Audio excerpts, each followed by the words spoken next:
घाबरतो, गांगारून जातो. तुकोबाराय मात्र भीत नाहीत.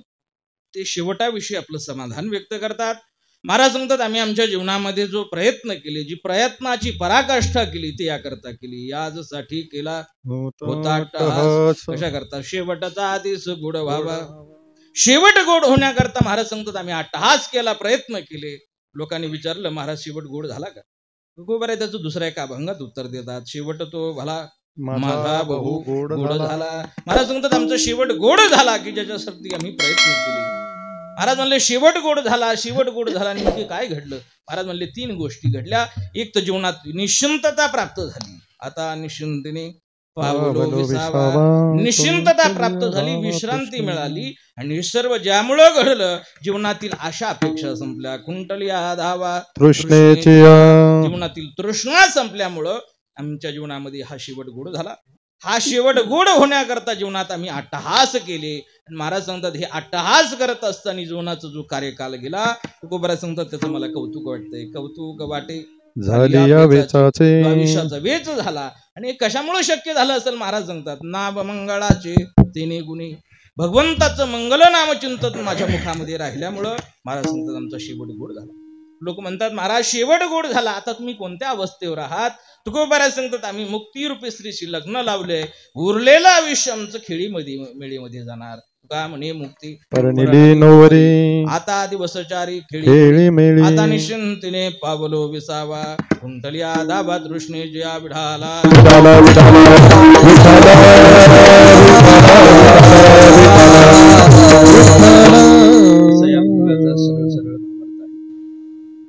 शिवेला प्रारंभ करण्यापूर्वी ज्या निमित्ताने आपण या ठिकाणी एकत्रित आहोत, ज्यांना आपल्यातून जाऊन आज 1 वर्ष पूर्ण होत आहे, असे असणारे आपल्या गावचं वैभव, परिसराचं असणारं वैभव, ज्यांनी आपलं पूर्ण जे विद्यार्थी घडवण्यामध्ये जीवन समर्पित केलं, आमचे गुरुवर्य वैकुंठवासी मुरलीधर कमलाजी विरकर गुरुजी यांच्या प्रथम पुण्यस्मरणाच्या निमित्ताने असणारी ही कीर्तन सेवा आहे. विडाला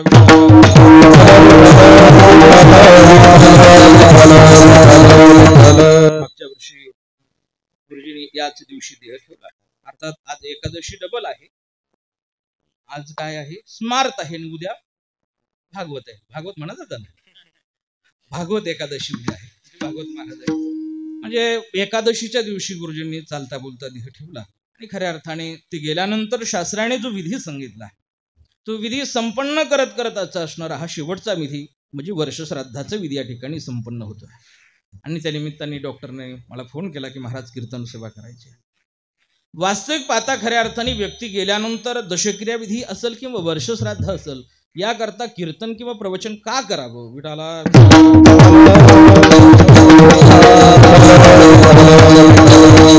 हे कारण मी कायम सांगत असतो. आपण माझ्यासमोर बसलेली सर्व मंडळी वय आणि ज्येष्ठ श्रेष्ठ मंडळी आहात. माझं जेवढं वय आहे तेवढा आपला अनुभव आहे. मला वाटतं साधारणतः 25-30 वर्षापूर्वीचा जर आपण काळ पाहिला तर 25-30 वर्षापूर्वी दशक्रिया विधी वर्षश्राद्ध याकरता कीर्तन आणि प्रवचन होत. ही प्रथा ज्यांनी चालू केली पहा, आपल्या जवळच असणारा एक तालुका आहे. कोणता तालुका आहे पलीकड? नेवासा. त्रिभुवन एक पवित्र अनादि पंचक्रोश जेथ जगाचे जीवनसूत्र श्री महालय असं पवित्र त्रिभुवनातलं क्षेत्र म्हणजे नेवासा. अर्थात आपला जो जिल्हा आहे, कोणता जिल्हा आहे? अहिल्यानगर. एकदा टाळ्या वाजवा सर्वांनी. अहिल्या देवीच्या नावाने या जिल्ह्याला नाव त्या ठिकाणी मिळालेलं आहे. अर्थात ज्ञानेश्वरीचा सुद्धा जन्म याच नगर जिल्ह्यामध्ये झाला. पण बरेच वर्ष महाराज हे ठिकाण लोकांना माहिती नव्हतं. ज्यांनी स्वतःची जमीन विकून त्या ज्ञानेश्वरी मंदिराचा जीर्णोद्धार केला, वैकुंठवासी बनशी बाबा तांबे यांनी ही प्रथा चालू केली की दशक्रिया विधी आणि वर्षश्राद्धाला कीर्तन अथवा प्रवचन करत चला. विडाला दशक्रिया विधीला कीर्तन का करायचं आणि वर्षश्राद्धाला काय? पूर्वी हे होत नव्हतं. त्याची वेगवेगळी कारण होती. याचं कारण की 25-30 वर्षापूर्वीचा आपण काळ पाहिला तर त्यावेळेला बोलणाऱ्याची संख्या फार कमी होती. तर विठ्ठल महाराज 25-30 वर्षापूर्वी महाराज लोकांची संख्या फार कमी होती. महाराज तालुक्यामध्ये 3 नाही तर 4 महाराज सापडायचे. आता गावात त्याच्यापेक्षा जास्त सापडते. दगड उचलला का महाराज. मग यामुळे कीर्तन प्रवचन ठेवायचं का ठेवलं पाहिजे? आपल्या हिंदू धर्म संस्कृतीमध्ये 4 वेद, 6 शास्त्र आणि 18 पुराण आहे. या 18 पुराणामध्ये जसं श्रीमद भागवत पुराण आहे तसं गरुड पुराण एक पुराण आहे पहा. व्यक्ती गेल्यानंतर त्या 10 दिवसाच्या कालावधीमध्ये बऱ्याच ठिकाणी बरेच लोक ते गरुड पुराण श्रवण करतात. कदाचित आपण ऐकलं असेल तर आपल्या लक्षात येईल. त्याच्यामध्ये विचार आलाय, एखाद्या जीवात्म्याने शरीर सोडलं म्हणजे तो डायरेक्ट स्वर्गाला किंवा नरकाला जात. 10 दिवस तो जीवात्मा मृत्यू लोकात आहे. दशक्रिया विधीच्या दिवशी त्या जीवात्म्याचा प्रवास प्रारंभ होतो आणि याचा शेवट जर कधी असेल तो आजच्या दिवशी.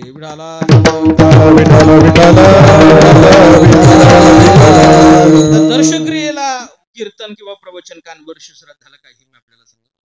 तर दशक्रिया विधी हा पूर्णत्वाला त्या वेळेला जातो ज्या वेळेला काकस्पर्श अर्थात कावळा शिवला का दावा. कावळा शिवल्यानंतर दशक्रिया विधी संपला जातो. ज्या ठिकाणी पूजा मांडलेली आहे, पिंडदान समोर ठेवलेलं असतं आणि फोटो ठेवलेला असतो, आपण त्या ठिकाणी जातो. काकस्पर्श झाल्यानंतर दर्शन घेतो आणि काय करतो, नुसतं दर्शन घेतलं जात नाही, तीळ समर्पित केल्या जातात, तिलांजली समर्पित केल्या जाते. याचा अर्थ आहे त्या जीवात्म्याचा आज प्रवास प्रारंभ होतोय.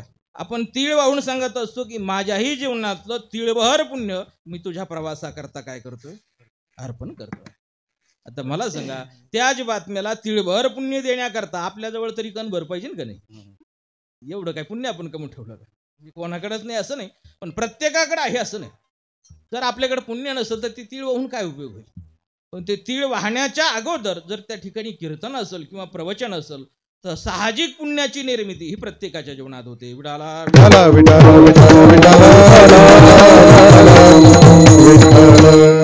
कीर्तन चालू आहे, यावेळी जर प्रवचन असतं तर प्रवचनात सुद्धा भगवंताचं नामचिंतन घेतलं जातं. प्रवचन चालू करण्याच्या अगोदर लगेच बोलायला सुरुवात झाली असतं तरी व्याख्यान अगोदर काय केलं जातं, देवाचं नामचिंतन. हरे राम राम राम हरे हरे, हरे कृष्ण कृष्ण कृष्ण हरे हरे. म्हणू नका बरं का तुम्ही, तशी तुम्ही म्हणणार नाही मला माहिती. आता कीर्तनात सुद्धा नामचिंतन होतं की नाही, विठाला विठाला. ज्या ज्या वेळेला विठ्ठल विठ्ठल भजन होतं त्या त्या वेळेला प्रत्येकाने टाळी वाजून काय म्हणायचं, विठ्ठल विठ्ठल म्हणायचं. पण माणसं म्हणतात का, काय म्हणतात महाराज, ते आपल्या करता थोडे, ते महाराज नवीन ते गोंधळून चालले म्हणून सारखं विठ्ठल विठ्ठल म्हणतो. ते तसं नाही, तर ते नामचिंतन आपल्याकडून घडावा त्याच्या मागचं खराबा. प्रत्येक वेळेस जरी देवाचं नामचिंतन आपण नाही घेतलं, पण महाराज सांगतात या तासाभरामध्ये जर एकदा देवाचं नामचिंतन आपल्या मुखामध्ये आलं त्याची फलश्रुती नाथ महाराज सांगतात. नाथ महाराज म्हणले, जो यज्ञ करतो एक नाही दोन नाही किती कोटी कोटी यज्ञ नित्य जाचा नेम, एक नाम हरिया जपता घडे एक हरि नाम, जपता घडे एक नाम हरि, जपता घडे एक नाम हरि. कोटी कोटी यज्ञ नित्य जाता नेमा, एक हरि नाम जपता घडे, एक हरि नाम जपता घडे, एक हरि नाम जपता घडे. कोटी कोटी यज्ञ एक हरि नाम जपता घडे, एक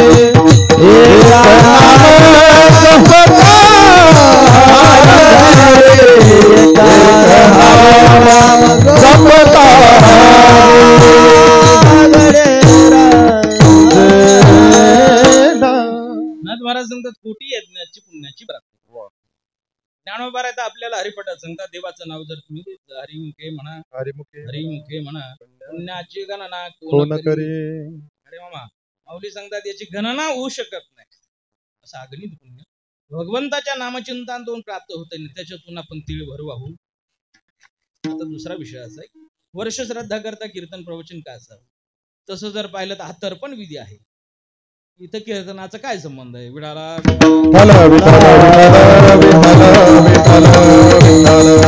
हा विधी संपन्न होत असताना अनेक प्रकारचे दोष घडत असतात.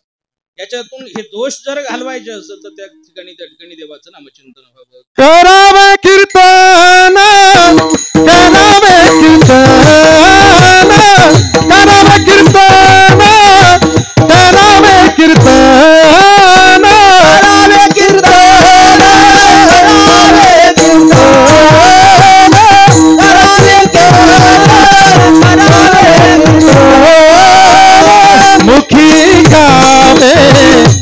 मुखी गावे हरीचे गुण मागा काही नहे बाधा काम दुर्जा नासी क्रोधा मुखी गावे हरीचे गुण मुखी गावे हरीचे गुण मागा काही नहे बाधा काम दुर्जा नासी क्रोधा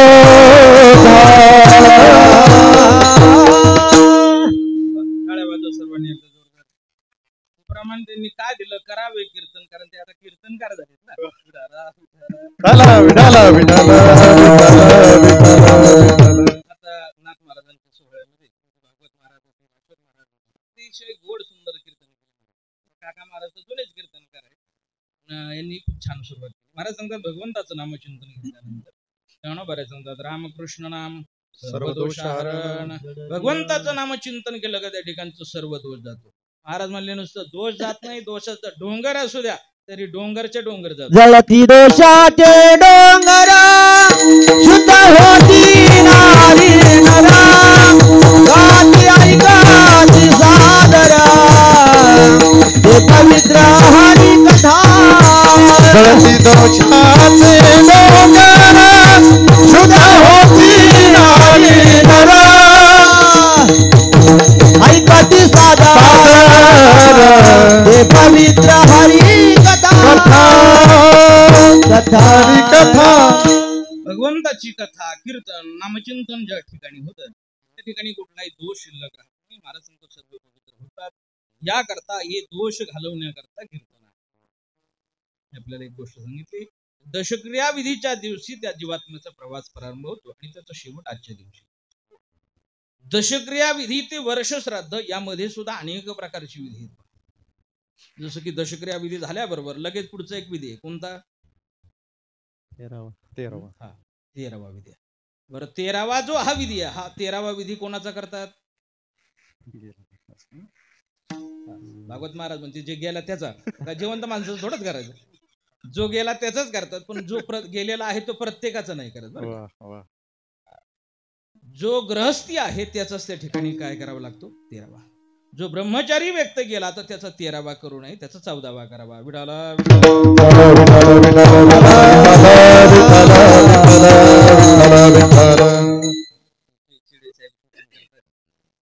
त्यांच्या आपण जर हे गावाला गेलात अलीकडे त्या ठिकाणी कृष्णदेव बाबा काळे होते.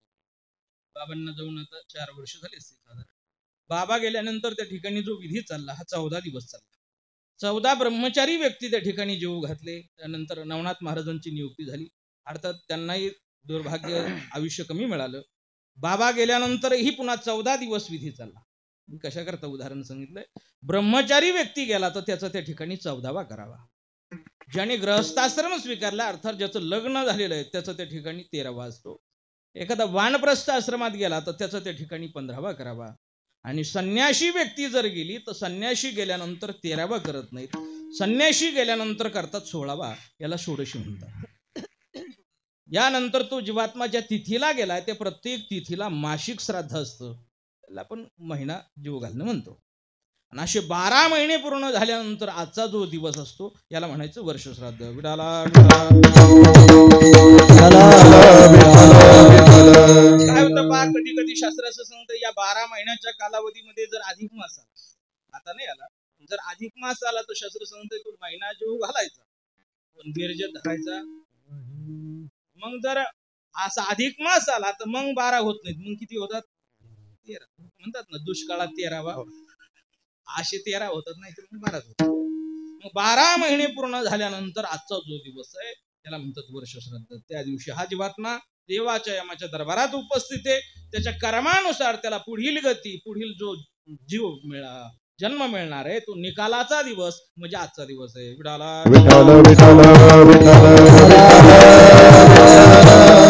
या दिवशी त्याच्या मागे जे काही परिवार आहेत, मुलं असतील, नातवंड असतील, त्यांच्यावर आपल्या आई वडिलांच्या, आजी आजोबांच्या, पितरांच्या स्मरणार्थ काहीतरी दान त्या ठिकाणी देण्याचा दिवस म्हणजे आजचा दिवस. ज्ञानोबा राय तर सांगतात संसारिक लोकांकरता खऱ्या अर्थाने हा जो दिवस आहे हा पर्व काळ आहे. सोम सूर्यादी ग्रहणी येऊन करती पार्वणी का माता पितर मरणे अंकित जो दिवस आपले आई वडील ज्या दिवसाला गेलेत ज्ञानोबा सांगतात तो दिवस आपल्याकरता पर्व काळ. आता पहिली गोष्ट पर्व काळ म्हणजे नेमकी काय हे आपल्याला कळणं महत्वाचं. तर लक्षपूर्वक आहे का, जो कधीतरी येतो आणि विशेष अशा प्रकारचं फल देतो त्याला म्हणायचं पर्व काळ. आपल्याकडे पंचांगामध्ये एक तिथी पहा, षष्टी. किती दिवसानंतर षष्टी येते? षष्टी किती दिवसांनी येते? तुम्ही म्हणता एष्टी कधी येते ते विचारा बघ. षष्टीचं काय माहिती आपल्याला? षष्टी किती दिवसांनी येते? किती? नाही षष्टी तिथी पंचमीच्या नंतर.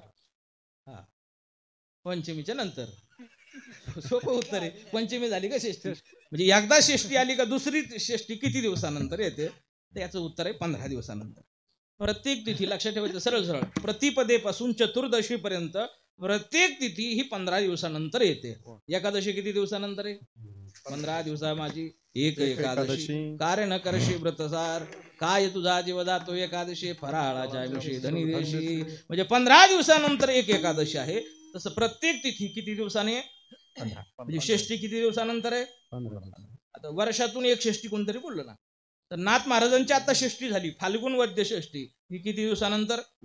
वर्षातून एकदा. पंचांगामध्ये अशी एक तिथी आली तिचं नाव आहे कपिला षष्टी. हा खूप मोठा पर्व काळ आहे.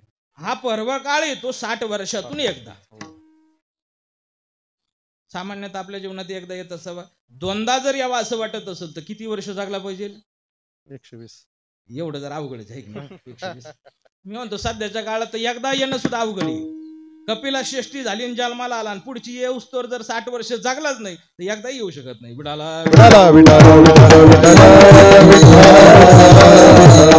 महान पर्व काळ आहे पण 60 वर्ष वाट पाहावी लागते.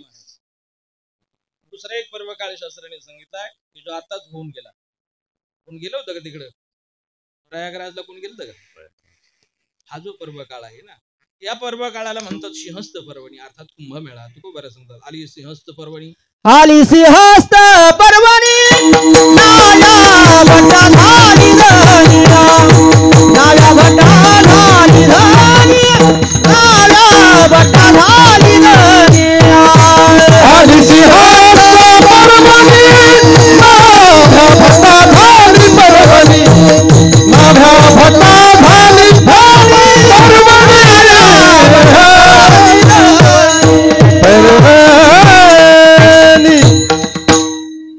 दोन्हीचा अर्थ एकच होतो तसा.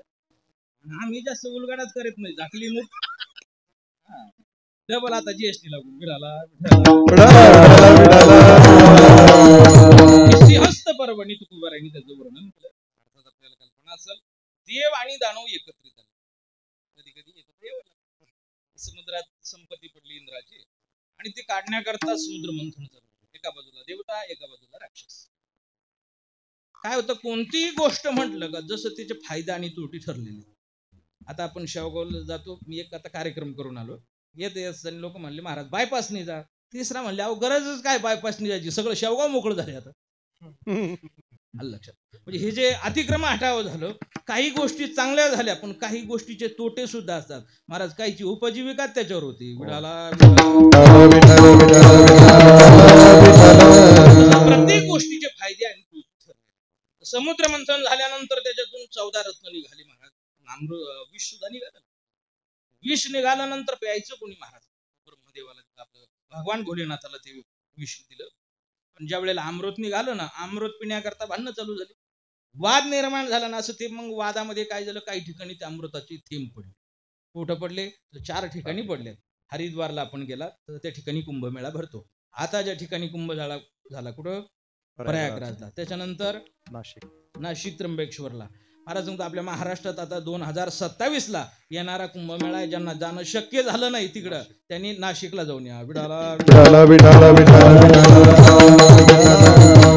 उज्जैनला एक कुंभमेळा त्या ठिकाणी भरत असतो. मला काय सांगायचंय, हा जो कुंभमेळा आता यावर्षी आला होता ना, हा 144 वर्षानंतर आला होता. खूप मोठी महान पर्व आहे. काय या पर्व काळाचा विशेष आहे? तो स्नान आणि दान केलं पाहिजे. मला वाटतं तुम्हाला माहिती असेल ही सगळ्यात मोठा महागडा मोबाईल कोणता आहे? ऍपल आहे ना. तर त्याचे मालक मोठमोठाले टाटा बिर्ला हे सगळे अंबानी ग्रुप सर्व स्नाना करता त्या ठिकाणी गेलेले होते. दर वेळेला स्नान करणं आणि त्या पर्व काळावर स्नान करणं याच्या पुण्यामध्ये. त्याच्यानंतर पुढचा एक पर्व काळ सांगितलेला आहे. त्या पर्व काळाचं नाव आहे अधिक मास. शास्त्रीय भाषेमध्ये त्याला दुसरे एक नाव आहे पुरुषोत्तम मास. नाहीच कळाला तर धोंड्याचा महिना. हे कळतं सगळ्यांना. का महाराज या महिन्यामध्ये जर आपण काही दान दिलं तर त्याचं पुण्य हे अधिक पटीने मिळतंय. साधला पर्व काळ साधला पर्व काळ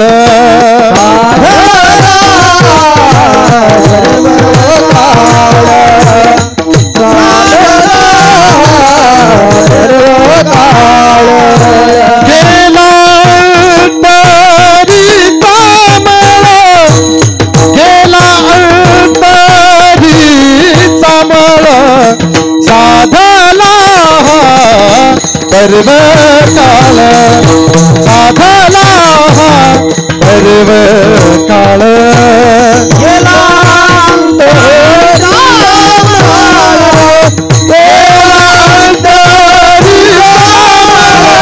साधला पर्व काळ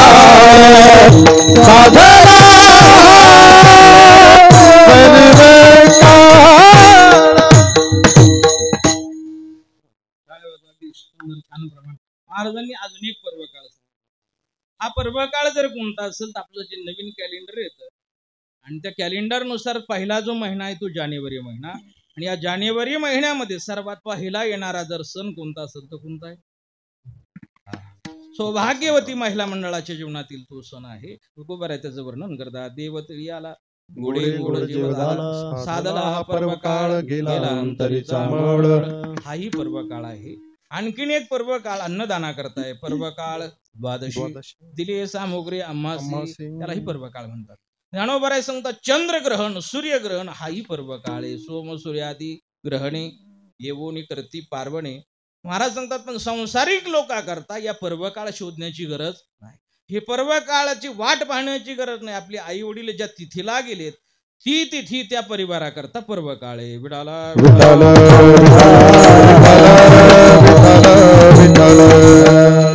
बिरकर परिवाराकरता आजची जी तिथी आहे त्यांच्याकरता पर्व काळ. आज कोणती तिथी आहे? एकादशी. टाळ्या वाजवा करतात. महाराज हे सांगायचं लय आपल्याला अवघड झालंय. तिथी सुद्धा आपल्याला कळत नाही. त्याच्याकरता 11 द्यावे लागतात. विडाला आज एकादशी आहे. म्हणजे फाल्गुन महिन्यातली जी बद्य एकादशी ती प्रत्येक वर्षी या परिवाराकरता पर्व काळ. आज ते प्रथम पुण्यस्मरण आहे. पण ज्या वर्षी प्रत्येक वर्षी फाल्गुन महिन्यातली एकादशी येईल वद्य या परिवाराकरता पर्व काळ. प्रत्येक वेळेला आपण त्याला पुण्यतिथी म्हणू. प्रत्येक वेळेस कीर्तन प्रवचन करायचं नाही. कमीत कमी एक तरी व्यक्ती जेव घालणं गरजेचं आहे. विडाला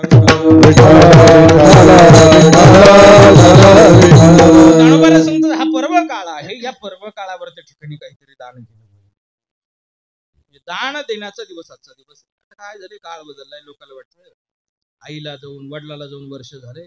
लोकाला जीव घालून ब्राह्मणाला कपडे देऊन महाराजाला दक्षिणा देऊन काय मिळणार आहे? कशाला 5-25 हजार खर्च करायचं? पण काही माणसाकडे देण्याकरता भरपूर आहे. देण्याची ही इच्छा आहे पण देण्याकरता वेळ नाही. काही लोक परदेशात गेलेले महाराज. मग आता त्यांना येण्याकरता वेळ नाही. त्या घरच्या मंडळीला ते फोन करून सांगतात. मग जे नियोजन करणारे मंडळी त्यांना सांगतात काय करा, मला काय खर्च तो करायचा तो करा. कोणते बाबा लावायचे ते लावा. ते काय कांदे थोडेच लोक म्हणतात ना काय तुम्हाला जेवायला करायचं ते करा. पूर्ण टोटल करून आम्हाला सांगा किती पैसे झाले. तेवढे पैसे आम्ही पाठवून. आता तुझा बाप गेला म्हणल्यावर तो पाहिजे का नाही? तिथं सर्व गोष्टी पैशावर होत नाहीत. बऱ्याच ठिकाणी बऱ्याच लोक वेगवेगळ्या प्रकारचे दान केले जातात. आता आम्ही आपल्या सोहळ्यात जर तुम्ही आलात ज्ञानोबारायच्या सोहळ्यात आपली दिंडी आहे महाराज. आमच्याकडे अशी एकही रावटी नाही की जिच्यावर नाव नाही. प्रत्येक रावटी लोकांनी आईच्या वडिलाच्या स्मरणार्थ दिलेल्या. अन्नदानामध्ये सुद्धा लोक म्हणतात की महाराज आग्रह करून लोक खात नाहीत. वारीच्या वाटाने आग्रह करायची गरजच नाही. जो एक खातो तो ऑटोमॅटिक 2 खातो. कारण चलून चलून भूक लागलेली असते म्हणून लोक दान करतात. महाराज सांगतात ती दान करणं गरजेचं आहे, पण हा विधी करून ते दान जर आपण केलं तर ते सार्थक ठरतं. महाराज सांगतात हा जर विधी आपल्याकडून नाही घडला तर शास्त्र सांगतं पितृदोष लागतो. पितृदोष जर लागला तर त्याच्यासारखं घातक, मुलाचे लग्न होत नाहीत, झाले तर मुलं होत नाहीत, दररोज काहीतरी संकट काहीतरी अडचण येते आणि मग त्या ठिकाणी सांगितलं जातं की तुमच्या घराण्यात कोणाचा तरी विधी पार पडला नाही. वंश दुराचार्य पुत्र झाला, वंश दुराचार्य पुत्र झाला, वंश दुराचारी, पुत्र झाला, वंश दुराचारी. काटा त्याने करीती पितारा, वंश दुराचारी पुत्र झाला, वंश दुराचारी. कटा करती पितारा, वंश दुराचारी, पुत्र झाला, वंश दुराचारी, वंश दुराचारी. सुंदर प्रमाण आणि एकदम समर्पक अशा प्रकारचं प्रमाण आहे. चिडे साहेब तुम्हाला काही बसून द्या ना, ते जेवढ्या गुरुजींनी तुम्हाला उठा भाषा काढायला लावल्या नाही तेवढ्या येईनी लावल्या, पण त्यांचं सुद्धा ना नाही ना ना विडाला हे पूर्वज अतृप्त राहिले तर त्या ठिकाणी पुढच्या पिढीवर त्याचा परिणाम होत असतो. आणि मग महाराज सांगतात हा विधी जर व्यवस्थित नाही घडला तर तो पितृदोष लागल्यानंतर मग पुढचा विधी आहे, मग त्याच्याकरता कुठे जावं लागतं, नाशिकला जावं लागतं. मग तो विधी करण्याची वेळ येऊ नये तर महाराज सांगतात हा विधी व्यवस्थित घडावा. हा जर विधी व्यवस्थित घडला तर महाराज सांगतात मग अशी जसं अतृप्त पितरांना पिढी बर्बाद होते तसं पितर जर तृप्त झाले तर पुढच्या कल्याण इच्छिती तया कुळा, कल्याण इच्छिती तया कुळा, कल्याण इच्छिती तया कुळा, कल्याण इच्छिती तया कुळा. तुका म्हणे पितृ आशीर्वाद देते, तुका म्हणे पितृ आशीर्वाद देते. कल्याण इच्छिती तया कुळा, कल्याण इच्छिती तया कुळा, कल्याण इच्छिती तया कुळा, कल्याण इच्छिती तया कुळा, तया कुळा. टाळ्या वाजवा वागत महाराजांकडे अतिशय उत्तम योग्य प्रमाण. महाराज सांगतात जर हे विधी व्यवस्थित पार पडला तर पितर संतुष्ट होतात, पितृ आशीर्वाद देते, वरून आशीर्वाद देतात. कल्याण इच्छिते कुळाचं कल्याण होतं म्हणून विधी लोक सांगतात महाराज आईला जाऊन वडिलाला 2 वर्ष झालंय, इथं दिलेलं त्यांना तिथं कसं मिळेल, त्याचं उत्तर सांगतो. कल्पना करा मुलगा शिकण्याकरता बाहेर आहे, म्हणजे डॉक्टर साहेबांचा एक मुलगा डॉक्टर करता आहे ना बाहेर, मला वाटतं राजस्थानला का कुठेतरी आहे. मुलगा शिकण्याकरता बाहेर आहे आणि त्याच्याकडे आता पैसे संपले, त्याला जर पैसे पाठवायचे असेल तर कसे पाठवतो आपण, फोन पे. आता काय मनी ऑर्डर करायची गरज नाही आहे की नाही, आता बँकेत सुद्धा जायची गरज नाही, नंबरला लागायची गरज नाही, घरी बसल्या बसल्या नाही झोपल्या झोपल्या कोणत्याही वेळेला कोणत्याही ठिकाणी कधीही पैसे पाठवू, फक्त इथून वरती नाही पाठवता येत, ती पाठवण्याची पद्धत वेगळी. ही जशी बँकेने केलेली सुविधा आहे, फोन पे गुगल पेच्या माध्यमातून जर आपण पैसे पाठवले, त्याच्याकडे एटीएम कार्ड असेल तर कधीही पैसे काढू शकतो, ही जशी बँकेची सुविधा आहे. भगवान परमात्म्याने केलेली सुविधा गेलेल्या व्यक्तीच्या स्मरणार्थ जे दान आपण देणार आहेत पितृदेवता त्याचं पुण्य फल पितरांना प्रदान करतात.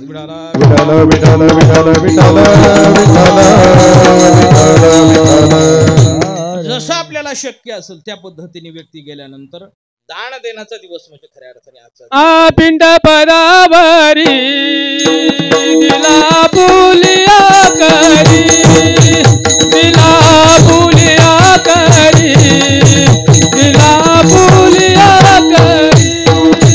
हे पिंड परावरी दिला पुलिया करी, दिला पुलिया करी.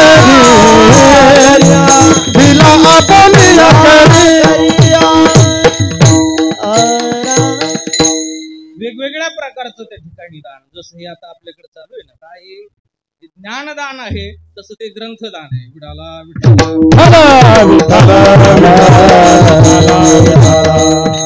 काय होतं, एखाद्याने खूप मोठा कार्यक्रम केला, आपणही तसं करावं असं काय, जशी आपली परिस्थिती आहे कुवत आहे त्या पद्धतीने आपण केलं. पूर्वीचा काळ असा होता, घरातील एखादा व्यक्ती गेला तर ते व्यक्तीच्या स्मरणार्थ ब्राह्मणाला गायी दान दिले जायचे. 11 गायी, 21 गायी, 51 गायी. आकडा जास्त झाला का जरा? मी अगोदरच काय म्हणलो, पूर्वीच्या काळामध्ये, सध्याच्या काळात नाही बरं का. कारण पूर्वीच्या काळामध्ये माणसाची जी श्रीमंती होती ही बंगल्यावर नव्हती. पूर्वीच्या काळात माणसाची जी श्रीमंती होती ही गाड्यावर नव्हती. तर पूर्वीच्या काळात माणसाची श्रीमंती गायीवर होती. ज्याच्या घरी जेवढ्या गायी जास्त तो तेवढा श्रीमंत असायचा. भगवान परमात्मा बोलतात आईला, आई मी तुझा एकुलता एक गायी राखितो 9 लाख. किती? 9 लाख. याचा अर्थ असं नाही की 9 लाख गायी भगवान परमात्माच्या घरी होत्या. भगवंताचे वडील होते नंदराज. जसं आपल्याकडे आता पद आहे चेअरमन आहे की नाही, आमचे चेअरमन आलेत वेगळे पाटील, नाही का, व्हाईस चेअरमन, सरपंच, उपसरपंच ही पद आहेत. तसं त्याही काळात पदे होती. नंद, उपनंद, वृषभानु, वृषभानुवर ही त्या काळातली पद. आणि पद कशावरून होती? गायीवरून होती. ज्याच्या घरी 1 कोटी गायी आहेत त्याला काय म्हटलं जायचं? नंदराज. मला सांगा, जर 1 कोटी गायी असतील तर त्यांचे वासर किती असतील? कोटी गायी म्हणल्यावर लाखात वासर असतील का नाही? आणि त्याच्यातून 11 आणि 21 गायी दिल्या म्हणजे काय झालं? कल्पना करा, तुमच्याकडे कोटी रुपये, आता नाही ठेवले शेअर मार्केटवाले तुमच्याकडे, पण कल्पना करा तुमच्याकडे जर कोटी रुपये, तुम्हाला म्हटलं प्रवचन संपलं का तसं मोकळ्या हाताने दर्शन घ्यायचं नाही, प्रवचन संपलं का 100 रुपये दक्षिणा ठेवा. तुमच्याकडे जर कोटी रुपये असतं तर 100 आणि 200 ठेवायला तुम्हाला काय वाटेल का? आता ते काळ बदललाय महाराज, सगळं हे झालंय. आता ब्राह्मणाला सुद्धा गाय द्यावी लागते, पण ही 4 पायाचीच गाय द्यावी असं का नाही. आता ती सोनाराच्या दुकानात भेट गेला का तुम्ही ते काढून देतात. फक्त हे देण्याच्या मागे आपली भावना आणि श्रद्धा महत्वाची. वर्ष श्राद्ध याच्यामध्ये श्रद्धायुक्त अंतकरणाने ती दान द्यावं. विठाला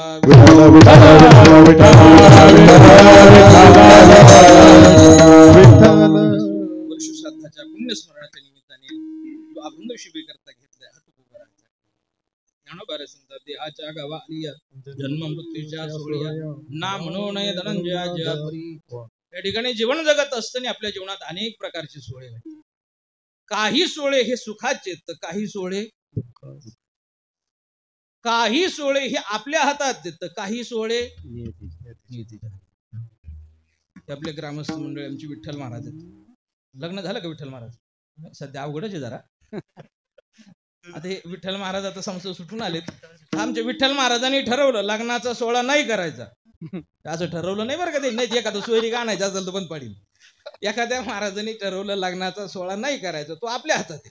हा सोहळा आपल्या हातात आहे, करायचा का नाही करायचा. एखाद्या गाड्यावर बसता येईल. पण ज्याच्या जीवनात जन्माचा सोहळा झालाय त्याच्या जीवनात मृत्यूचा सोहळा हा निश्चित आहे. विडाला मृत्यू येत असताना माणसाच्या जीवनात काहीतरी निमित्त घेऊन येतो, माणसाला जवळतं. मनुष्य आजारी पडला आणि गेला, अटॅक आला आणि वास्तविक आता खऱ्यानंतर आपण जन्माला आल्यानंतर आपण कोणत्या वेळेला, कोणत्या ठिकाणी, कोणत्या कारणाने आणि कधी जाणार आहोत ही विधी लिहिली. कधी लिहिलं गेलेलं आहे त्याचं वर्णन ज्ञानेश्वर महाराजांनी सांगितलंय. सटवीची रात्री माऊली सांगतात, सटवीची रात्र आहे ना त्या दिवशी वात लावायला विसरू. सटवीची रात्र म्हणजे कोणती? आता हे ह्याच जुन्याच महिला सांगू शकतात. आता असा काळ आलाय महाराज, आता 90% शिजर होतोय. नको आता डॉक्टरचं कार्यक्रम नको पुढचं सांगायला. म्हणजे शिजर होतंय, त्याच्यामुळं काय होतंय मला सांगायचंय की पुढं काय होतंय, सुट्टीच होत नाही 8 दिवस, पुढं 5वी साजरी करणार आहे. ज्ञानोबारायांनी हा विधी सांगितलाय. महाराज सांगतात त्या दिवशी रात्रभर काय करायचं? दिवा लावून ठेवायचा. का दिवा लावायचा? पुढं जर दिवे लावायचे असतील तर त्या दिवशी दिवा लावा. आपण पूर्वजन्मामध्ये जे कर्म केलेलं आहे ते कर्म भोगण्याकरता आपण आलेलो आहे. नाथ महाराज सांगतात, केली कर्म झाली त्याचे भोगाले. मौली सांगतात, आगा कर्मी जय बुरावे तय सुख दुःखी फळायावे तया ते भोगावयावे देहायका.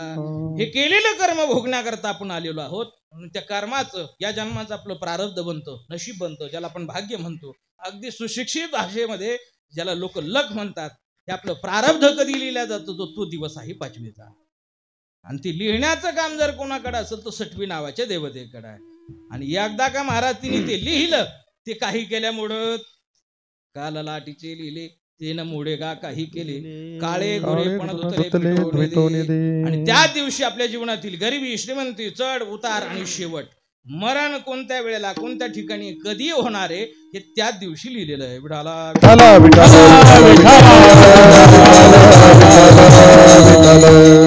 कारण असे महाराज म्हणले हा लोकच मृत्यू लोक आहे. या ठिकाणी देवादिकांनाही राहता आलं नाही, आपल्याला राहता हे जरी नाही काल तरी दुसरा येईल. हे जरी नाही काल, हे जरी नाही काल तरी दुसरा येईल. हे जरी नाही काल, हे सरत सेवटी बा काळ बांधून नेईन. सरत सेवटी बा, सरत सेवटी बा काळ बांधून येईल. सरत सेवटी बा, हे मरलालीला तुम्ही सावध राहावे. मरलालीला, मरलालीला तुम्ही सावध राहावे. मरलालीला, हे पाटील बुवाला तुम्ही लावून चावे. पाटील बुवाला, पाटील बुवाला तुम्ही सावध राहा. पाटील बुवाला, एका जनार्दनी आमचं काय भागाईल.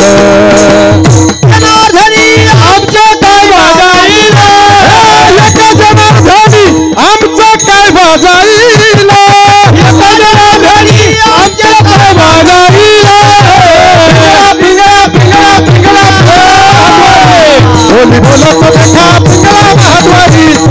पिंगळा महाद्वारी बोली बोलत देखा. पिंगळा महाद्वारी, पिंगळा महाद्वारी बोली बोलत देखा. पिंगळा महाद्वारी, पिंगळा महाद्वारी बोली बोलत देखा. पिंगळा महाद्वारी.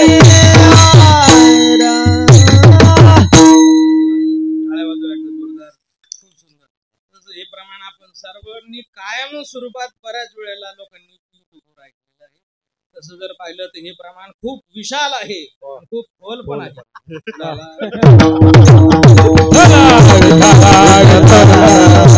मला सांगतात आम्ही सांगतो हे जर नाही ऐकलं तर तू आल्यावर तू काय सोडणार.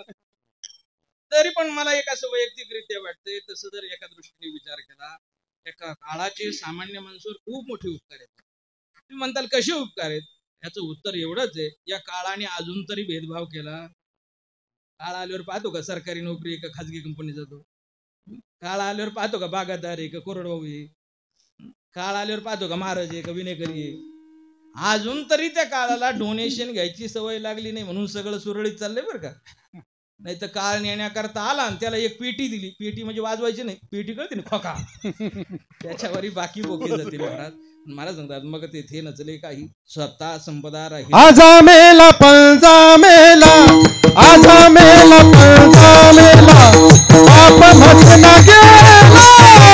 आजा मेला पंजा मेला, आजा मेला पंजा मेला, आजा मेला पंजा मेला पाप भजना गेला.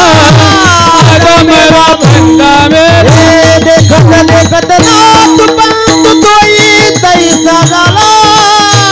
देखत देखत राबू बाजू तोही तैसा झाला. देखत देखत नाथ पंत तोई तैसा झाला. देखत देखत राबू बाजू तोही तैसा झाला. उठा उठा दादा पाटी, उठा उठा दादा पाटी, वयाले माझे. उठा उठा दादा पाटी, उठा उठा रागा पाठी, उठा उठा रागा पाठी भय आले माझे. उठा उठा रागा पाठी.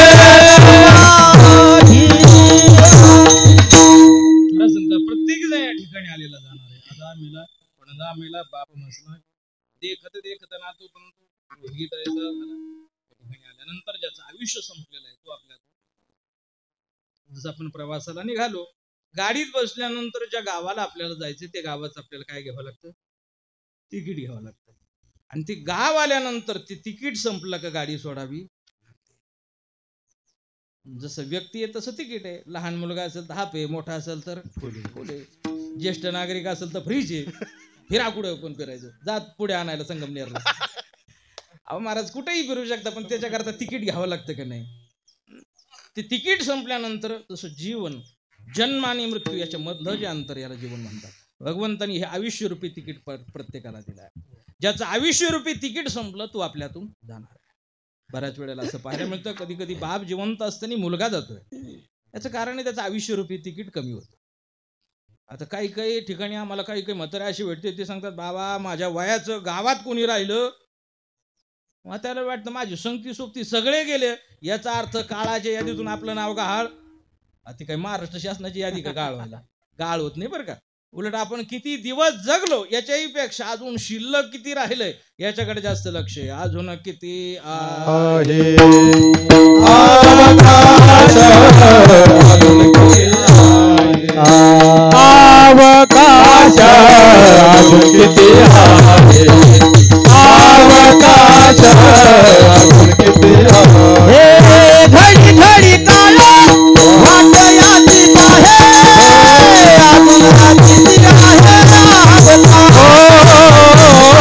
किती आहे घडी घडी आला वाटायची आहे अजून किती आहे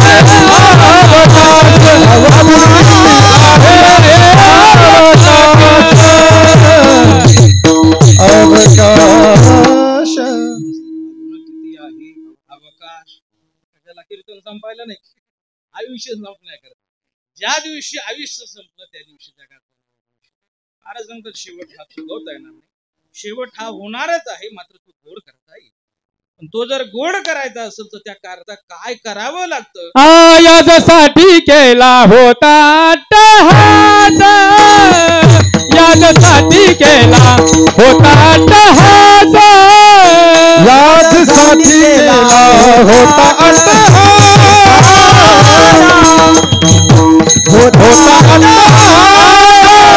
यासाठी केला होता अट्टहास यासाठी केला होता अट्टहास यासाठी केला होता अट्टहास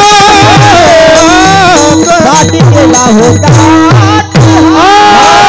शेवटचा दिस गोड व्हावा शेवटचा दिस गोड व्हावा शेवटचा दिस गोड व्हावा शेवटचा दिस गोड व्हावा आता निश्चितीने पावल विसावा आता निश्चितीने पावल विसावा शेवटचा दिस गोडावा शेवटचा दिस गोडावा शेवटचा दिस गोड व्हावा शेवटचा दिस गोड व्हावा आता निश्चितीने पावल विसावा आता निश्चितीने पावल विसावा वातावरण भेटलंय तुमच्या दोघांची लई पळापळ लावली होईल. मला काय पाहावं ना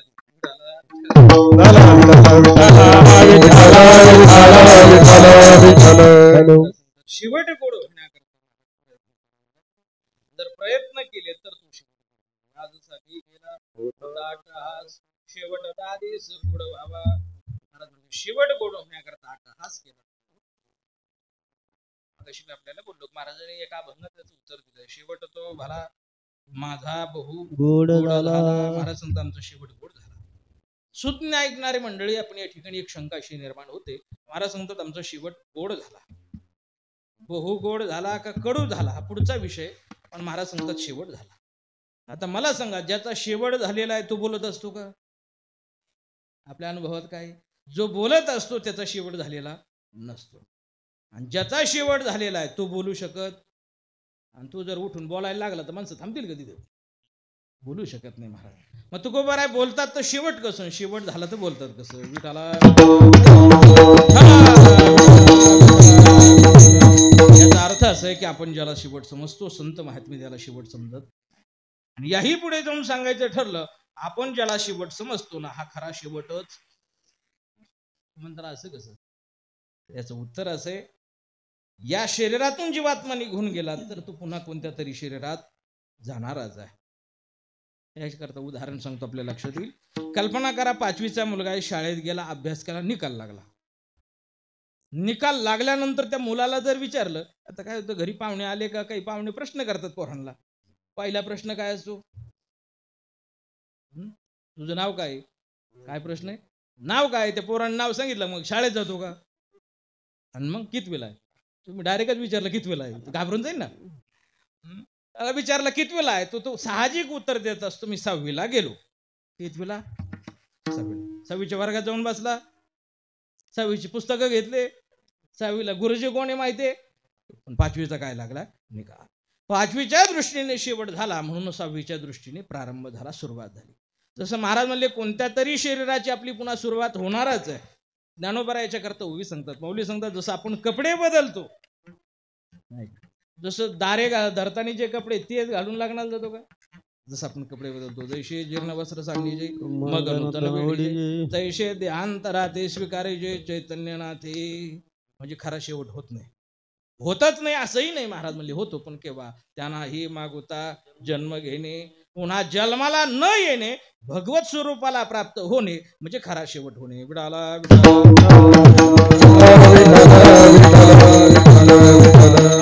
असा शेवट गोड होण्याकरता मी आमच्या जीवनात अट्टहास केला, प्रयत्न केला, तेव्हा तो शेवट. आपल्याही जीवनामध्ये प्रयत्न चालूच आहेत महाराज.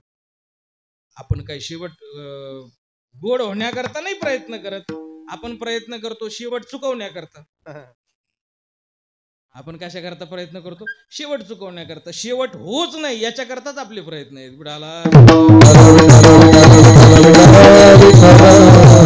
आपणच प्रयत्न करतो नाही, सगळं जग त्याच्या करता प्रयत्न करते. मला वाटतं अजून कोणाचाही प्रयत्न यशस्वी झालेला. मृत्यू चुकवण्याचा पहिला प्रयत्न केला होता एक राक्षसाने, त्याचं नाव हिरण्यकश्यप. भक्त प्रल्हादाचा काय प्रयत्न केला? त्यांनी तपश्चर्या केली, घनघोर तपश्चर्या केल्यानंतर ब्रह्मदेव प्रसन्न झाले. ब्रह्मदेव म्हणले मी प्रसन्न आहे, तुला काय पाहिजे ते मागून घे. आता हुशार होता, याने सांगितलं देवा मला बाकीचं काहीच देऊ नका, द्यायचं असेल तर एकच गोष्ट द्या, मला अमर करा. काय करा? अमर करा. ब्रह्मदेवाने डोक्याला हात लावला. ते म्हणे मी स्वतःच अमर नाही, मला जे एक दिवस मरावं लागतं तर मी तुला अमर कसं करू बाबा? अमर करता येणार नाही, पण मरणाच्या बाबतीत तुला काही अटी नियम मागायचे असेल तर मागू शकतो. ही ती लांबला सगळी आधी गेली होती ना.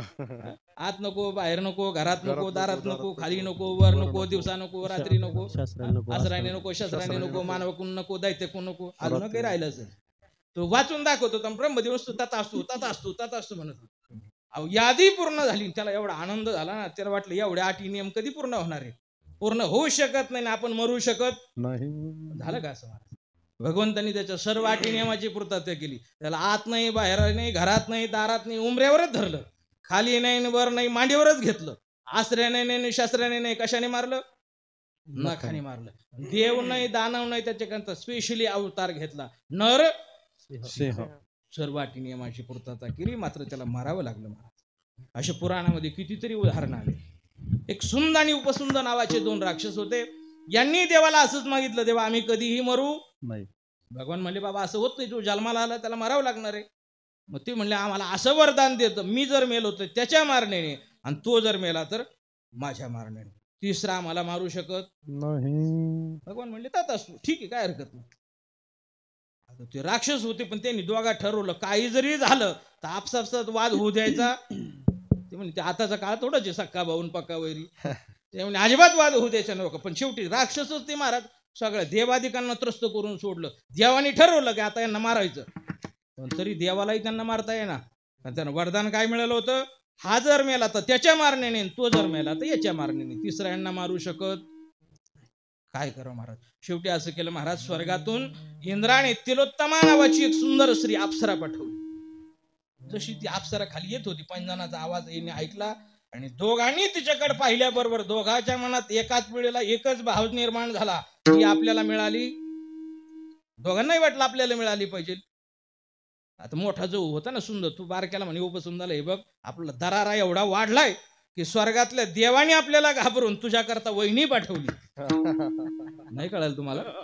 त्यांनी त्याचं नातं जोडलं लगे, म्हणजे तुझी वहिनी ती म्हणजे माझी कोण आहे, म्हणजे माझ्या करता येते. तिने नातं जोडलं. पण लहान हुशार होतं, ती म्हणे अरे मृत्यू लोकाचा नियम असा आहे, वाटे जरी मोठ्याने पाडले तर उचलायचे लहानेने असतात.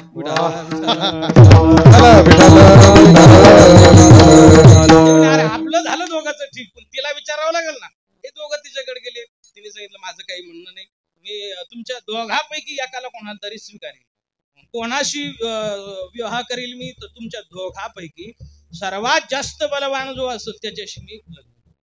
आता दोघात जास्त बलवान कसं ठरेल? युद्ध केल्याशिवाय ठरणार नाही. झाली ना युद्धाला सुरुवात, घनघोर युद्ध झालं. शेवटी परिणाम असा झाला, याने त्याला मारलं, त्याने याला मारलं, ती गेली निघून.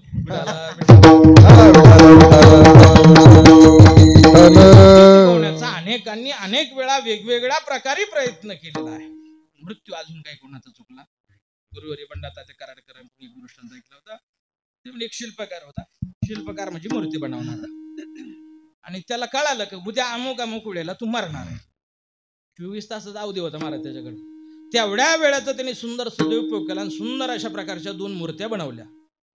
कशाच्या? देवाच्या नाही, स्वतःच्याच मूर्त्या. अशा ध्यानस्थ बसणाऱ्या 2 मूर्त्या बनवल्या. दोन्ही मूर्त्या दोन्ही बाजूला ठेवल्या आणि मध्ये जाऊन डोळे झाकून बसला. जी ठरलेली वेळ होती त्याची, त्या वेळेला त्याला नेण्याकरता यमदूत आले. यमदूताने पाहिलं की म्हणे आपल्याला इथून नेण्याकरता सांगितला 1 आणि इथं बसलेत किती? 3. आता तिन्ही पैकी एक न्यायचा कोणता? सगळ्या बाजूनी चक्कर मारली महाराज, कुठं काही फॉल्ट. तिन्ही मूर्त्या हुबेहूब सारख्याच. आता काय करावं? ती यमदूताचं डोकं हँग पडलं. म्हणे आता आपलं काम नाही, आपल्याला यमालाच बोलावं लागेल. ते लगेच मोबाईल काढला आणि यमाला फोन लावला. ते म्हणतात यमाकडे मोबाईल आहे का? द्या नंबर. नंबर नाही मागायचं कोणी, यमाचा काय नंबर लागत? अहो आता यम काय प्रत्येक ठिकाणी जाऊ शकत नाही ना. खूपच VIP गिऱ्हाईक असेल तर यम जात असेल. असं घोटाळा झाल्यामुळे यमाला यावं लागलं महाराज. यम तिथं आला. यमाने पाहिलं, यमाचं सुद्धा डोकं जाम पडलं. तिन्ही मूर्त्या हुबे. यम म्हणलं वेळ घालवण्यापेक्षा हे ज्याच्या कारखान्यातून आलं त्याच्याकडे मॅटर जाऊ द्या. आपल्याला निर्माण करणारा कोण आहे? ब्रह्म. महाराज ब्रह्मदेवाला तिथं बोलवलं. ब्रह्मदेवाने पाहिलं, तिन्ही मूर्त्या हुबेहूब सारख्याच. ब्रह्मदेवाने सुद्धा तोंडात बोट घातलं. काय अप्रतिम कला आहे म्हणे. पण एक गोष्ट लक्षात असू दे, आपण स्वतःला किती जरी हुशार समजत असलो, आपल्याला निर्माण करणारा आपल्यापेक्षा निश्चित हुशार आहे ही विसरता कामा नाही.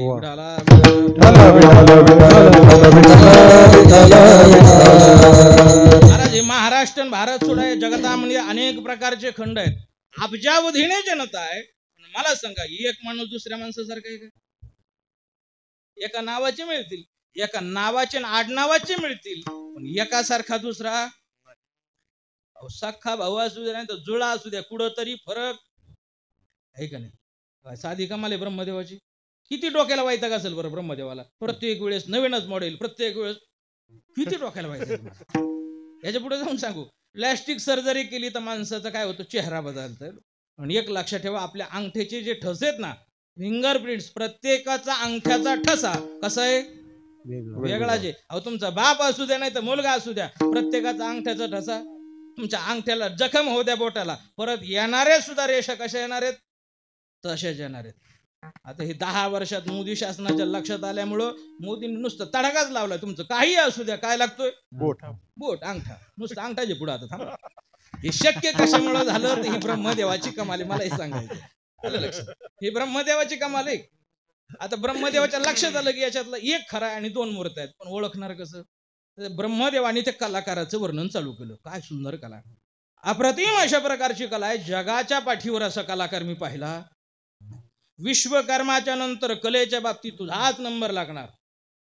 एवढं तोंड भरून वर्णन केल्यावर त्याला आतून उकळ्या फुटायला लागलं. ती म्हणे आता जर आलो तर सगळा खेळ बिघडेल ना. गप बसून राहिला. बऱ्याच वेळेला काय होतं, माणसाला वर्णन केलेलं जमतं पण चूक काढलेली. मी जर म्हणलो याला आवाज बरोबर येत नाही, त्याला बरं वाटेल का?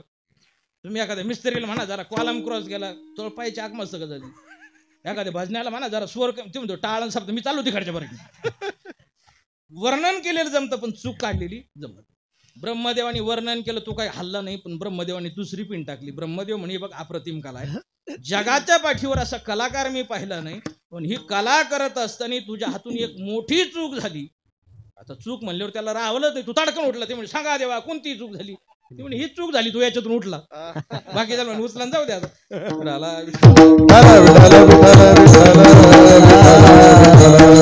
महाराज सांगतात शेवट हा निश्चित आहे, तू चुकवता येत नाही, तू गोड करता येतो.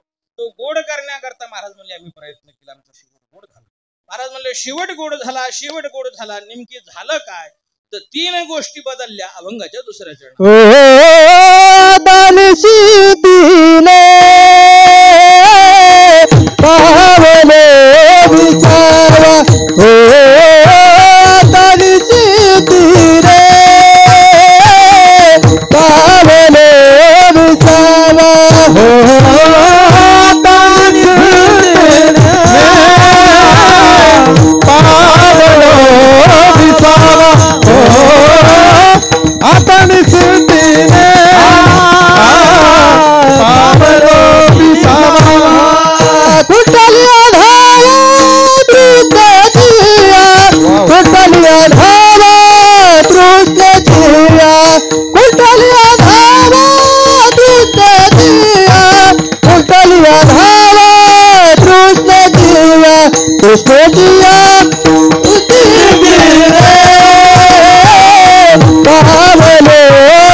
महाराज सांगतात शेवट गोड झाला, शेवट गोड झाला. नेमकी काय घडलं?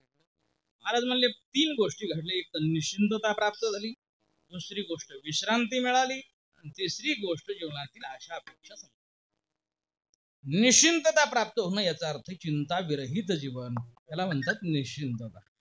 मला सांगा, जगात आता असा कोण येऊ ज्याला चिंता नाही? जेवढा मनुष्य मोठा तेवढे त्याची चिंता. चिता आणि चिंता याच्यामध्ये फक्त टिंबाचा फरक आहे. चिता एकदा जाळते, पण चिंता मात्र सारखी जाळत राहते. प्रत्येकाच्या जीवनात चिंता आहे. फक्त एवढं जे लोकांना चिंता कळत नाही, टेन्शन कळत. विडाला काही काही इंग्लिश शब्द आपल्या जास्त जवळचे. टेन्शन म्हणजेच काय? प्रत्येकाच्या जीवनात चिंता आहे. महाराज म्हणले चिंता करत बसण्यापेक्षा देवाचं चिंतन करा. जर देवाचं चिंतन केलं तर आपली सर्व चिंता त्याला असते. तुझी चिंता त्यासे सर्व आहे, तुझी चिंता त्यासे सर्व आहे, तुझी चिंता त्यासे सर्व आहे त्यासे. हे आवडीने भावे हरिनाम घेसी, आवडीने भावे हरिनाम घेसी, आवडीने भावे हरिनाम घेसी, आवडीने भावे हरिनाम घेसी, आवडीने भावे हरिनाम घेसी, आवडीने भावे हरिनाम घेसी, आवडीने भावे हरिनाम घेसी, आवडीने भावे हरिनाम घेसी, आवडीने भावे हरिनाम घेसी, तुझी चिंता त्यासी सर्व आहे. भावे हरिनाम घेसी, तुझी चिंता त्यासी सर्व आहे. तुझी चिंता त्यासी सर्व आहे, तुझी चिंता त्यासी सर्व आहे, तुझी चिंता त्यासी सर्व आहे.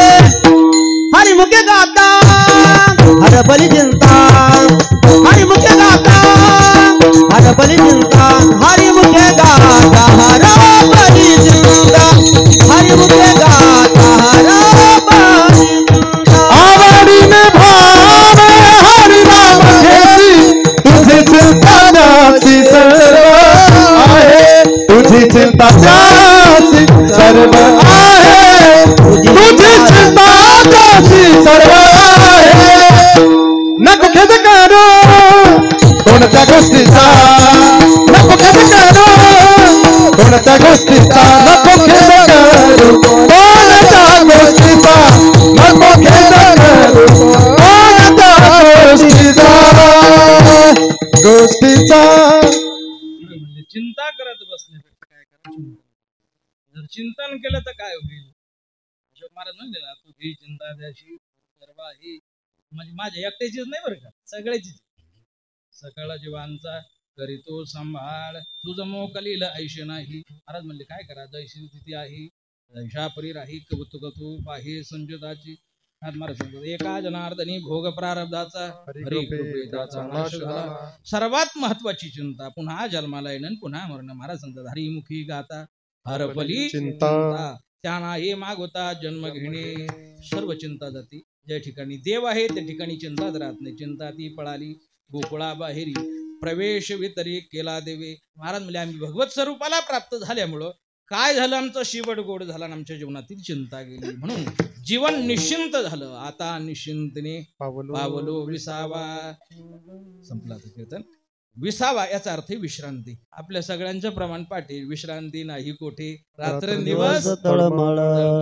म्हणून विश्रांती भगवत स्वरूपाला गेल्यानंतर प्राप्त होते. महाराज सांगतात आमचा शेवट गोड झाला म्हणजे काय झालं तर निश्चिंतता प्राप्त झाली. दुसरी गोष्ट काय झालं विश्रांती मिळाली. आणि हे सर्व घडलं कशामुळं कुंडल्या धावा तृष्णेच्या तृष्णामुळे. आशा अपेक्षा कामना सर्व एका अर्थी शब्द आहेत.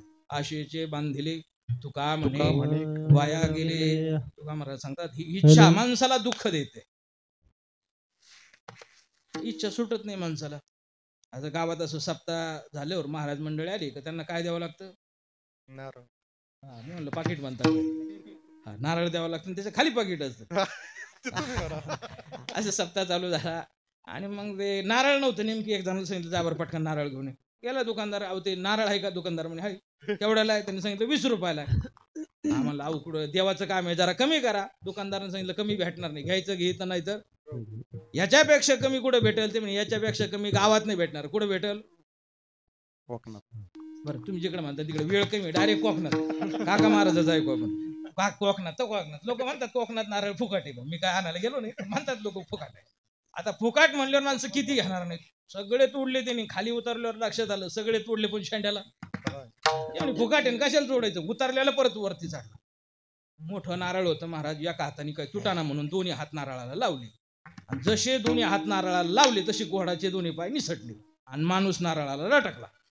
म्हणतात महाराज आम्ही ऐकतो म्हणून तुम्ही काही सांगता का. माणूस कस काय नारळाला लटकन दृष्टांतात लटकत असतो. जास्त डोकं नाही लावायचं कस काय लटकला. मी आमदार होतो दृष्टांतात म्हणल्यावर माणूस लटकायला काय लागतं. काही होतं दृष्टांत विचारला लटकला. तुम्ही सांगितलं इथून पडला तर मरतो आता काही वाचत नाही. योग त्याचा असं की तेवढ्या त्याला एक उंटावाला दिसला. उंट म्हणजे उंच प्राणी. उंटावर एक जण बसून आलेला होता आणि याने त्याला आवाज दिला अरे बाबा इकडे काही कर पण मला खाली उतरव. तो उंटावाला म्हणे तुला खाली उतरतो मी पण तुला खाली उतरण्याकरता 1000 रुपये द्यावं लागते. म्हणजे फुकाट नारळ असं महाग पडत असतं. ते म्हणजे जाऊ द्या 1000 का जायना पण जीव वाचला पाहिजे 1000 घे. जशी याला फुकाट नारळाची आशा तशी उंटावाल्याला सुद्धा आशा 1000 रुपयाची. तू त्याला आला खाली उतरण्याकरता. पाहिला जो नारळाला धरून लटकला होता हा आला आणि त्यांनी त्याचे पाय धरले खाली घ्यायला. आता पाय धरल्यावर वरचा बोजा कमी झाला. उंटाला वरचा उतरलाच काय करून उंट गेला पुढे निघून. पहिला एक लाटाला होता दुसरा लाटाला. वरचा म्हणायचा मी 1000 देतो खाली उतरव. खालचा म्हणायचा मी तुला 2 देतो पण नारळ गप धरून राह.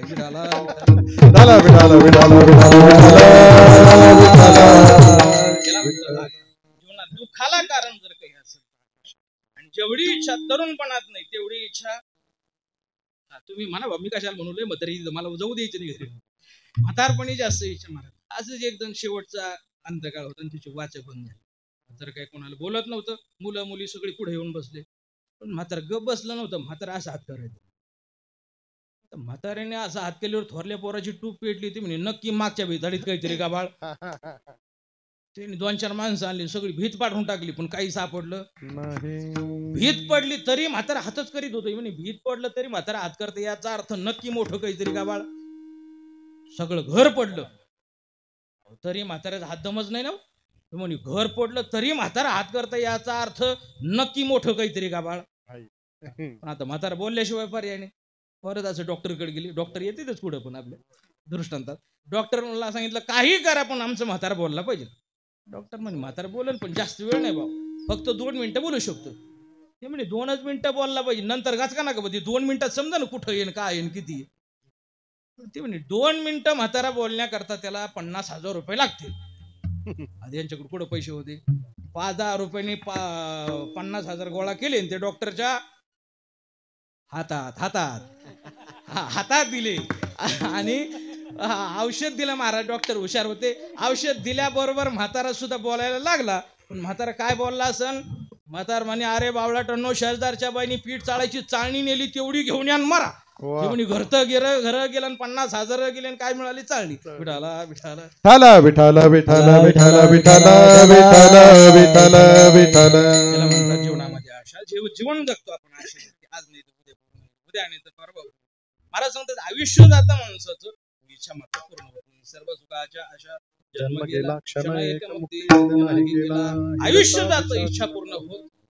मी ही पुढे जाऊन सांगत असतो जीवन जगत असताना इच्छा पूर्ण होत नाही यात विशेष काहीच नाही. मेल्यावर सुद्धा होत दहाव्याला कावळा शिवत नाही याचं कारण काय? एखाद्याच्या दहाव्याला कावळा शिवला नाही, मग बाकीचे म्हातारे म्हणतात कशात तरी शिव गुतला. ऊसात, कापसात, कांद्यात नाही गुतत जातात. एखादा पेनारा असला तर बाटलीत गुततो, कधी कधी बाटली ठेवावं लागते. एका ठिकाणी आम्ही कीर्तन गेलो 9:30, 10:30, 11:30 कीर्तन काय संपना. कारण कीर्तन कशाचं? दहाव्याचं. मधलं कीर्तन कीर्तनकाराच्या मनावर आणि दहाव्याचं कीर्तन कावळ्याच्या मनावर. कधी कधी अभंगाला स्पर्श व्हायच्या अगोदरच काक स्पर्श होतो. तिथं काय महाराज 2-2.5 तास झाली, माझ्या तोंडाला फेस आला बोलू बोलू. कावळा काही शिवणार, टाळकरी व्हायचं, तुम्ही बाबा उरका लवकर लग्नाला जायचंय. मला जायचंय पण कावळा तर शिवू द्या. गावातील एक जुना टाळकरी होते, बाबा कावळा शिवून बरं का, पण कावळा शिवण्याकरता तुम्हाला एक काम करावं लागेल. म्हणलं काय करू? कीर्तन चालून काय काम करू? कीर्तनात डोळे झाका आणि मनातली मनात म्हणा, बाबा तुझ्या कीर्तनाची 1 रुपया नको. म्हणलं जमला कार्यक्रमात. पण म्हातारा विचित्र, आज आळंदी नाही, पंढरपूर नाही, सप्त्याला रुपये खर्चच केला नाही. ते म्हणे मी मेलीवर 5-10 हजार पोराकून महाराज घेऊन जाईन म्हणून कावळा शिवणार. मी म्हणलं आपले का बुडाना, जाऊ द्या, प्रयोग करायला काय हरकत आहे. मी आपले डोळे झाकले, मी म्हणलं बाबा तुझ्या कीर्तनात मला 1 रुपया नको. मला डोळे उघडत तर कावळा शिवला तिकडे. विठाला विठाला विठाला विठाला विठाला विठाला विठाला विठाला. ही इच्छा तृष्णा कामना सर्व एक अर्थी शब्द आहेत. यामुळे माणसाला जन्म घ्यावा लागतो. नाथ महाराज सांगतात जन्म घेणे लागे वासनेच्या संगे, तेचे झाले अंगे हरिरूप भरत राजा हरणी गर्भागे घाला तो घातला वासनेने. वासना तृष्णा इच्छा हे आमच्या जीवनातील आशा अपेक्षा संपल्या, म्हणून आमचं जीवन कसं झालं? कृतार्थ अशा प्रकारचं झालं, निश्चिंत झालं. आणि हे सर्व घडण्याकरता महाराज सांगतात काय घडलं? हा शेवट गोड होण्याकरता महाराज सांगतात आमचा जो आयुष्याचा वेज झाला याचं मला कौतुक वाटतंय. अभंगाच्या 3ऱ्या चरणात कौतुक ते वाटे झाली आवेचाचे, कौतुक वाटे झाली आवेचाचे, कौतुक वाटे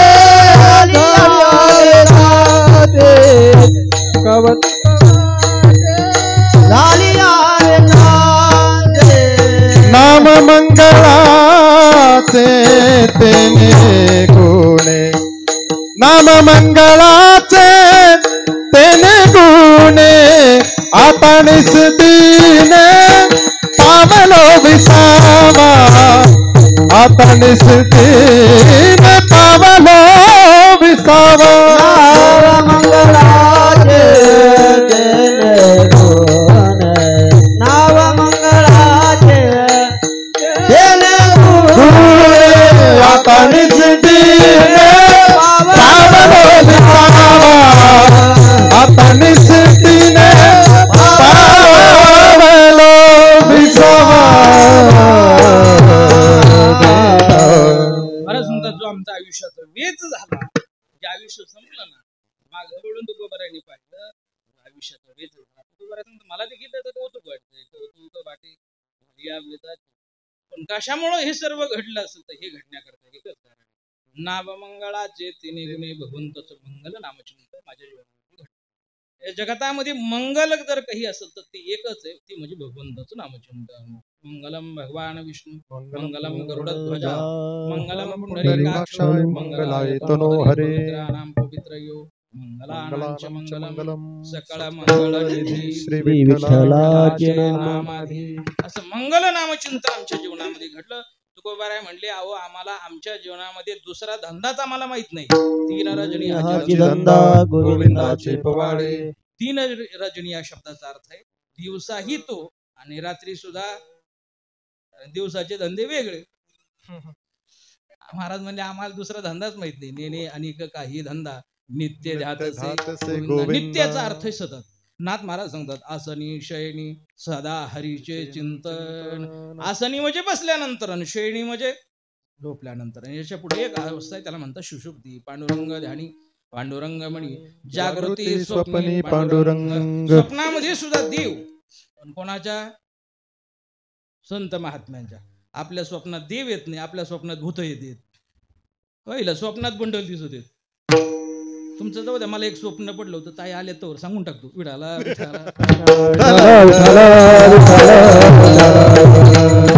4-5 महिने झाले आमदारकीचे इलेक्शन. हर्षदाताई आलेले आहेत. हर्षदाताई होत्या, त्याचबरोबर शेखर भाऊ होते, प्रताप काका होते, मोनिकाताई होत्या. हे वातावरण सगळीकडे आपल्याला मारत. आम्ही खाली निघलो कार्यक्रमाला. आणि पंकजाताईची सभा चालू होती. म्हणलं सगळं कीर्तनाला जेवण असून माणसं येत नाहीत, सभेला एवढी गर्दी कशामुळे होत असेल. आता ते जरांगे पाटलाची सभा पाहिली ना तुम्ही, काय गर्दी आहे महाराज. म्हणलं नेमकी काय फॉर्म्युला यांच्याकडे तरी पाहू म्हणलं. आम्ही दिली गाडी साईडला लावून आणि घुसलो सभेत. आता सभेत गेल्यामुळं काय झालं, हे गेलं डोक्यातून आणि तिकडचंच डोक्यात घुसलं. येऊन येऊन येणार कोण, येऊन येऊन झोपलो मी रात्री, झालो ना आमदार. त्यांच्या सगळ्याच्या अगोदर मीच आमदार. आता मी आमदार झाल्यासारखं वाटतंय. एवढा थाटामाटात आमदार झाल्यावर एवढ्यावर स्वप्न पडलं, संपलं नाही आपलं. लगेच मला मुंबईन फोन आला. ते म्हणे देवेंद्र फडणवीस राहू द्या आणि उद्धव ठाकरे राहू द्या, तुम्हालाच मुख्यमंत्री करायचं. म्हणलं बरं का. आता काढली मग गाडी मर्सडीज मुंबईला मी, धडा नवीन स्टार्च केलेले कपडे, कडक टोपी, काळं जॉकेट, कोल्हापुरी चप्पल, टाईट फिट होऊन शपथविधीला गेलो. शपथविधीला हात केला का तेवढ्यात पोरांनी झोपेतून उठले. उठा म्हणे महाराज. म्हणलं थोड्यासाठी घोळ केला तू, शपथविधी होऊ द्यायचा ना. म्हणजे जे स्वप्न पडतं माणसाला, चांगलं असू द्या वाईट असू द्या, त्याचं चिंतन करतो ते स्वप्न पडतं. स्वप्नात देव येण्याकरता रात्रंदिवस देवाचं चिंतन जे करतात त्यांना संत म्हणतात. तुकोबारा सांगतात, आम्ही आमच्या जीवनामध्ये आमचा शेवट गोड करण्याकरता भगवंताचं मंगल नाम चिंतन घेतलं, म्हणून आमचा शेवट गोड झाला. आता आम्ही कोणत्या अवस्थेत आहोत, अभंगाच्या शेवटच्या चरणात.